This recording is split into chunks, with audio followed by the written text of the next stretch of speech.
listening to Straight Outta Philly, South Philadelphia's #1 podcast. 6, 5, 4, 3, 2, 1.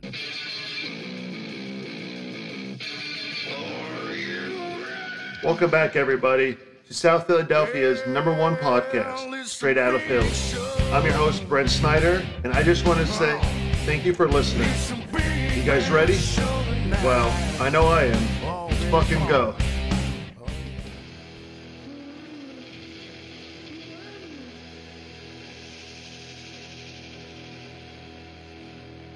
Welcome back, fuckers. This is Brent Snyder, coming to you from the deepest parts of South Philadelphia.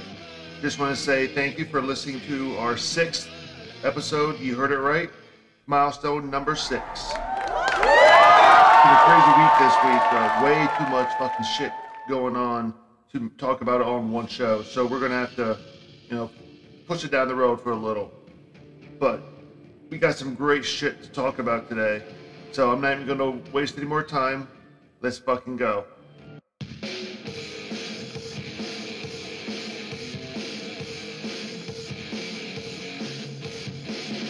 Welcome back, guys. As you all know, or maybe not, I'm a huge cigar smoker. I love a good cigar anytime during the day. In the morning, afternoon, after dinner, before bed, whenever. To me, a cigar is a relaxation. It helps me calm down, a good tobacco kick. But unfortunately, there are some people out there who think they're aficionados and they're not. So this rant this week is going to be about cigar etiquette. Okay, so for all you cigar smokers, grab a pen and pencil and a pad and take some fucking notes. Most of you guys need some. Cigar etiquette. It's something that all cigar aficionados should fucking know, but unfortunately, there's fucking morons out there that still act like little kids when they get around a cigar. Alright guys, when you walk into a humidor, be a man. Don't make a noise. Don't make a noise like you're coming in your pants or you're having sex with your favorite model. Just don't make any noises at all. No one wants to hear it. No one cares that you love the smell of a cigar that much where you have to moan in ecstasy. It's weird, kind of fucked up, and it makes you look like a douche. Cigar smoking isn't like sex. It's pleasurable, but nowhere near like sex. I don't understand the comparison, but I guess some people do. And for those dipshits that can't get laid and this is the only pleasure they have, well, I'm sorry, but I feel for you. Alright guys, another thing I thought we didn't need to discuss, but obviously do, is that you cannot smell the cigar through the fucking cellophane it's wrapped. It comes in. There's absolutely zero reasons to sniff the cigar like you're a dog in heat. The same goes for the cigars that aren't wrapped in cellophane. Don't put your fucking dirty noses on something that will go in someone else's mouth. That's gross, that's sick, and you should be ashamed of yourself. They don't want your infected snot all over the cigars that go into their mouth. Plus, once again, by doing that, it makes you look like a fucking moron. Here we go. Your life story.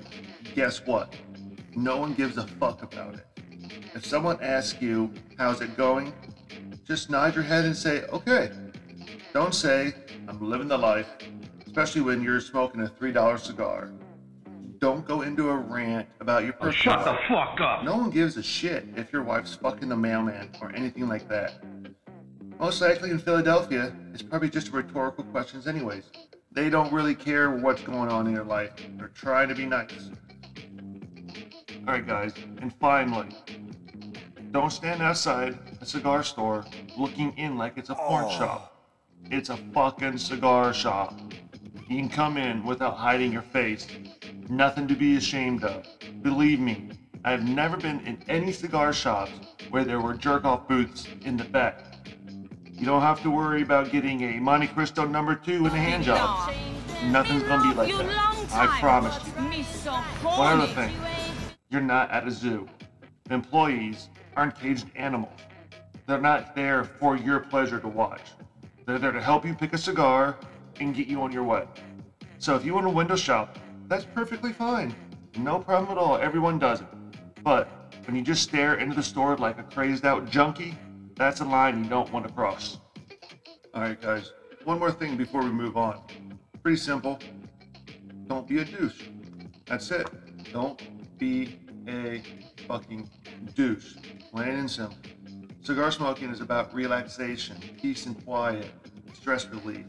You can smoke a cigar for about any reasons whatsoever.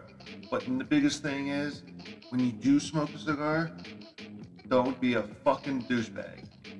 Alright guys, I'm done with my rant. Break time. And guys, don't forget to follow us on all social media outlets at StraightOut215.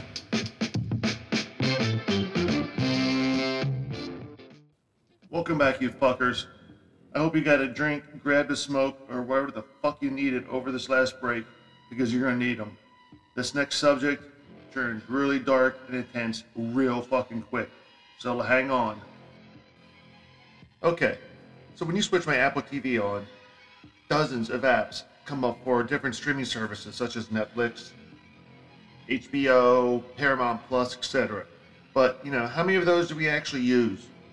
Probably maybe 20% of them in a week. Plus, we even have cable. So, there's nothing that we can't see. Being a true crime junkie, my favorite app is by far Discovery Plus. They have everything from paranormal shit to mob shit to murder for hires and serial killers. So if you're a true crime junkie, you definitely need to either download it or continue to watch it.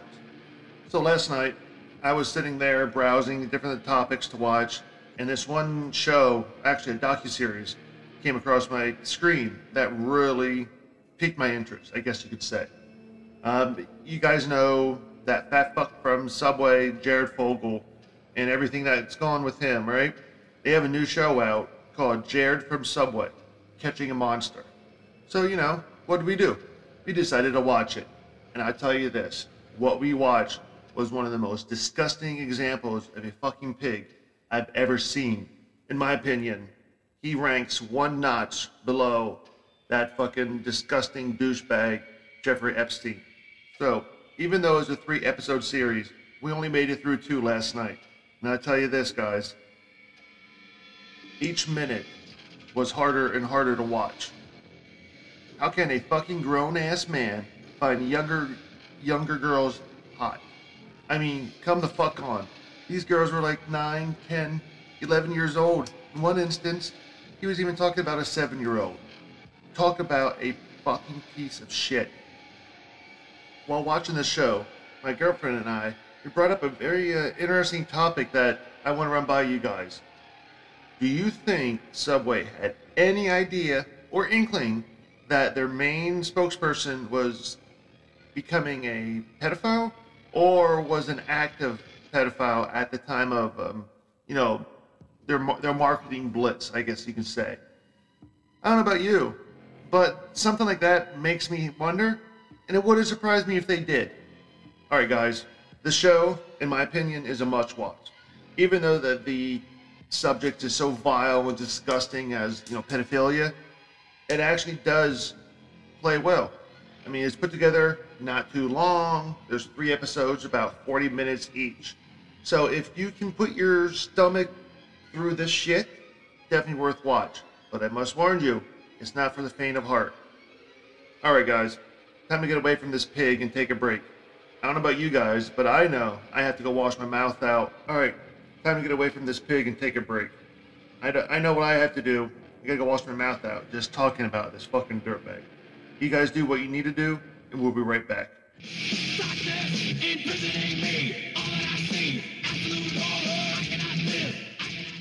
Alright guys, welcome back from the break. Now, let's talk about our great nation's first capital, city brotherly love, Philadelphia. Lately, there's been absolutely zero love going on in this fucking city, unless your version of love is pumping dozens of 9mm rounds into random people. Then, yeah, sure, I guess there is a lot of love going on, but that's not my type. I don't know about you guys, but I'm into a different type of loving than being shot dozens of times. The numbers coming in from the PPD is outstanding for the first 2 months of the year. 81 fucking murders. Just in January and February. I say again, 81 murders. This city is on pace to top 500 murders again this year for the third year in a row. And the summer hasn't even started yet. Imagine that. Our three stooges up in City Hall, Mayor Kenny, District Attorney Krasner, and Police Commissioner Outlaw, they must be dancing with joy in their offices. Not only do we have to be afraid of being murdered when we walk out our front door, we also have to be worried about being raped, carjacked, assaulted by fine, upstanding citizens of Philadelphia, you know what I mean? There's been over 100 rapes just in the past 2 months. I mean, what the fuck? Now our women can't even walk to work without the fear of being savagely raped. I don't know about you guys, but I'm getting pretty tired of this shit. Here's one example of just how savage that's become in our great city. Just a few weeks ago, an innocent 33-year-old woman was viciously attacked by a group of animals over absolutely nothing. And here's a fucking goddamn kicker. It happened in the middle of Center City, just a little after 7 p.m. You know, the tourist area where everyone comes to shop and goes to dinner. You know, that area. How can 8 kids, that's right guys, 8 fucking kids, attack a woman without anyone stopping it? The oldest perp, wait a minute, wait for it, was only 15 years old. Where were their fucking parents? Maybe they were home fucked up on crack, or maybe, just maybe, they don't give a fuck what their kids are doing. Well, that's obvious. Either way, the parents need to be charged for their kids' actions. Each and every parent, along with a poor excuse for a human being kid, needs to be charged with attempted murder and put away for life. Make a fucking example out of them. That is the only way we're going to change a violent situation that's destroying this city. I don't know about you guys, but I say enough is enough. Commissioner Outlaw, Mayor Kenny, and District Attorney Krasner are solely responsible for the deterioration of this once great city. Their policies, especially those of DA Krasner, allow the thugs and animals to roam free and terrorize us law-abiding Philadelphians. Tell me, really, how can a group of middle schoolers attack a woman and nothing, I repeat, not a peep from our esteemed mayor or DA? That just shows you what a crack of shit our leaders are. Until the people of Philadelphia decide enough is enough, nothing will change. I personally hope we see the day that the National Guard is patrolling our streets. You know why? Maybe it would open the fucking eyes of these people who continually vote these bastards in. Until then, we must protect ourselves and our loved ones. Practice your constitutional rights. Protect you and your loved ones. And hopefully one day soon, we'll have someone in City Hall that will care about us and not the animals. Alright guys, break time. After the break, we're going to be reviewing the brand new, just released movie, Cocaine Bear. You're not going to miss it. Be right back.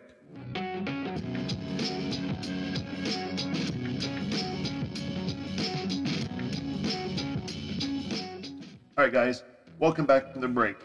Now we're going to do our first ever movie review on the show. And that movie, none other than Cocaine Bear. What the fuck can I say about this movie? Based on a true story, or so they say, portrays a brown bear chasing people through the goddamn woods while high on fucking coke. Yes. We're all gonna die! Where did he get the coke? Well, that's part of the movie that I'm not going to explain because I don't want to spoil the movie for everybody. But just take it from me, who watched the movie twice last night. He's running around higher than a fucking coked out $2 whore. The poor saps that's being chased out by the bear are fucking dimwits. It's your typical dark comedy where nothing can go right for like the actor. You know what I mean? Like no matter what they do, they're gonna die, and they know it. So it's just how they're gonna die, not if or when. So, but the list of characters through the movie is pretty impressive. You have some really well-known names in there. First one, Ice Cube's son, O'Shea Jackson. Man, looks like he put a little weight on for the show. Last time I remembered him, he was looking okay. Now he looks like a buffed up Twinkie. O'Shea's drug dealing boss is played by none other than probably the best gangster character playing actor ever, the late great Ray Liotta. I mean, I love his movies like Goodfellas, Iceman, Smoking Aces, Narc, and of course the cop classic Copland. But Ray should have stayed away from this one. It's one of his last movies before he tragically passed, and you could tell. He looked like a coke-out cancer victim that was ready to croak as soon as he walked through the door. It was not a good look for him. Another well-known actress, Margot Martindale, who's known for her roles in Your Honor, Justified, Netflix's The Watcher, The Americans, and Dexter, pretends to be a down-under-luck, horny as fuck park ranger in a no-name park, who hopefully is finding a quick little hookup with a friend she met online. That is, until Kerry Russell decides to walk in and fuck everything up. There's numerous actors and actresses that pop up there throughout the movie here and there, but there's one guy that is well known for something other than, his movies. It's TikTok sensation, the IKEA guy, Scott Zeiss. Anyone who's fucked around with TikTok knows who Scott is. He's the angry retailer, aka the IKEA guy. What a great clips he does. I would love to see him in his natural environment, that is, as a stand-up comedian. I'm sure he's funny as shit. Alright, so overall, this movie is a must-watch. If you want to watch something that is dumb, funny, a little scary, and just completely like, what the fuck just happened, you must watch Cocaine Bear. Even though they say this movie is based on a Hailey story, this goddamn movie seems like a Hunter H. Thompson drug-filled rampage, but funnier. So all in all, I would and will definitely rewatch Cocaine Bear at least a few fucking times just to get everything that comes out of it. Alright, so my final score for this amazing movie is 4 out of 5 kilos. Definitely one of the most entertaining, action-packed, and fast movies of the year. Could go down as one of the top 5 of 2023. One more break and we're out of here. We'll be right back. Hey guys, your comments are important to us, so please don't forget to email us at StraightOut215@gmail.com or leave comments on any social media app with the name at StraightOut215.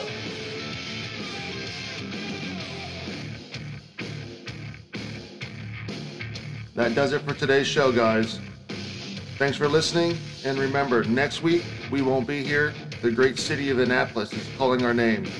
But in 2 weeks, the season 1 finale will drop, and you're not going to want to miss it, especially if you're a wrestling fan. Keep an eye out on all social media for breaking news and some live drop-ins from our much-needed vacation. I'm Brent Snyder. I'm out of here.